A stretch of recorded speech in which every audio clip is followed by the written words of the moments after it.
Agradeço a gentileza de Vossa Excelência. Quero iniciar minha fala aqui parabenizando o senador Alessandro pelo relatório e dizer que, antes de entrarmos no tema, é importante nos debruçarmos sobre a narrativa que está sendo feita.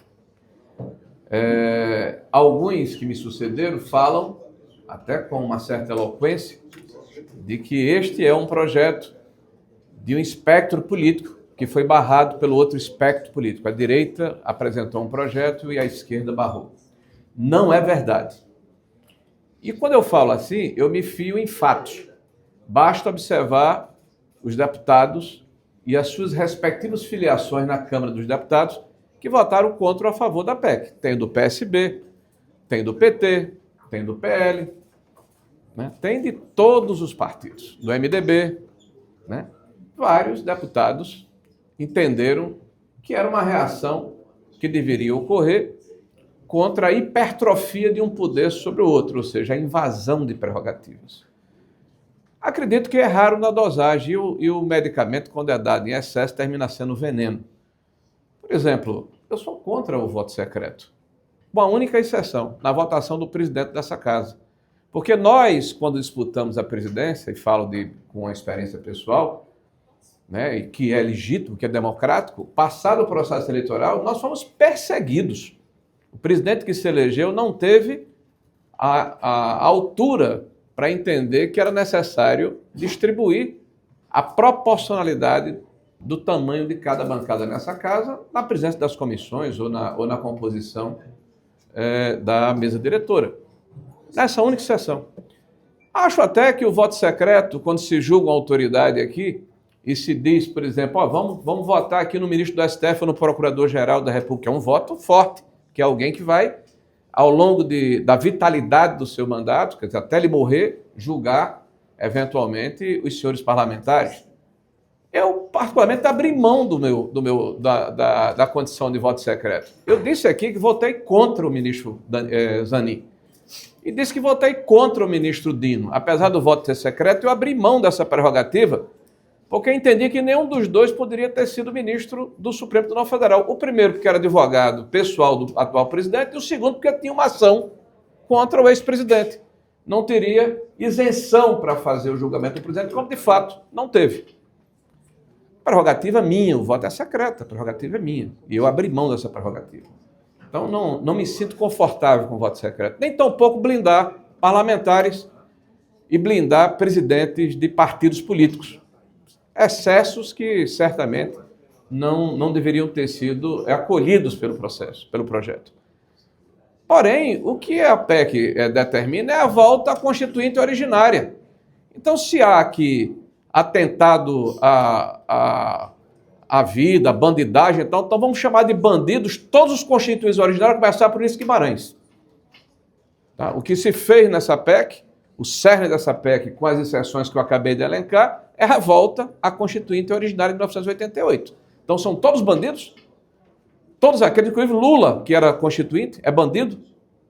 Bom, dito isso, eu quero dizer que, da mesma maneira que a sociedade se mobilizou e foi para as ruas, indignado com a PEC, da prerrogativa ou da blindagem, a população está mobilizada há quase 2 anos, indignada com a injustiça e com a perseguição que o espectro da sociedade está sofrendo. E eu não vejo a mesma repercussão por parte dos veículos da imprensa.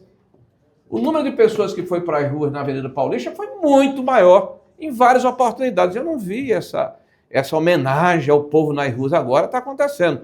Aliás, com muitos artistas que são beneficiados da Lei Rouanet.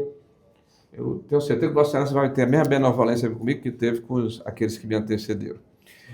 Bom, dito isso, nós estamos diante de um grave atentado à democracia. E eu chamo a atenção, inclusive, do presidente da CCJ, o eminente, ilustre, esclarecido senador Otto Alencar. E um dos nossos decanos aqui, um dos senadores mais importantes, que é o senador Jaime Campos. Veja, qual é o princípio da democracia liberal? Inclusive o nosso relator, o senador Alessandro. Qual é o princípio da democracia liberal básico? Que todos defendem. Separação dos poderes, equilíbrio entre os poderes, independência entre os poderes. Pois muito bem, este Senado da República, que deveria fazer o seu papel, não faz. Nós temos aqui um requerimento com 29 senhores senadores que pedem uma investigação do vaza-toga. É um absurdo o que foi vazado.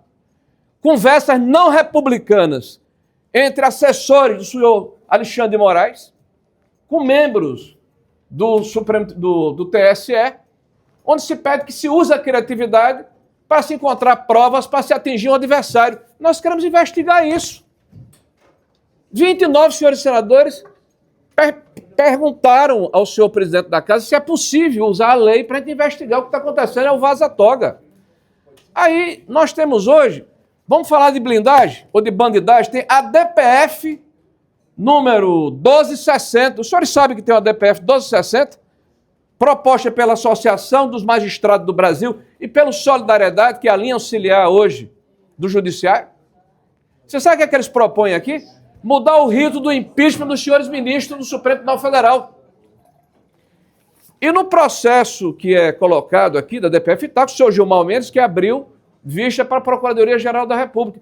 Hoje o poder que não pode ser fiscalizado, que está acima de todos nós, é o Supremo Tribunal Federal.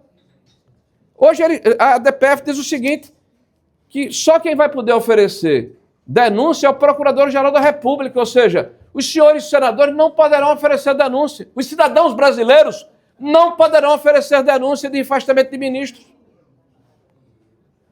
A AMB diz que é necessário que nós tenhamos cuidado na questão da recepção da lei de 1950, do julgamento dos senhores ministros. Vocês estão atentos a isso?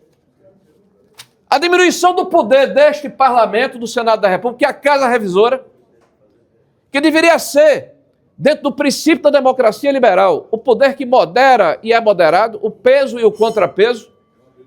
Pois vejam, senhores, a nossa indignação não pode ser seletiva. Vossa Excelência, me dê só mais um minuto que eu concluo. A nossa indignação não pode ser seletiva, porque senão nós seremos objeto de fancaria, de zombaria, de descrédito. Quando eu vejo aqui as pessoas falando que a Constituição não é cumprida, tem razão. Ou vocês acham que é normal a gente assistir todos os dias pelos jornais ou ler nos jornais e pelos meios de comunicação de que uma determinada ação parlamentar aqui nessa casa foi paralisada pela vontade de um ministro do Supremo Tribunal Federal? Como aconteceu, por exemplo, com o relator designado pelo deputado Hugo Mota para julgar a questão da anistia, que anunciou que estava parando tudo porque Alexandre de Moraes mandou, ou orientou, ou pediu? Senhores, vamos nos dar o respeito. Tá? Estou votando favorável, nobre senador Alessandro Vieira, mas querendo dizer aos senhores aqui que ou nós nos damos o respeito ou ninguém mais nos respeitará. E está aí, qualquer pesquisa de opinião pública, nós somos a instituição menos respeitada da República, menos respeitada da República. Então vamos fazer a nossa parte para mudar essa parte.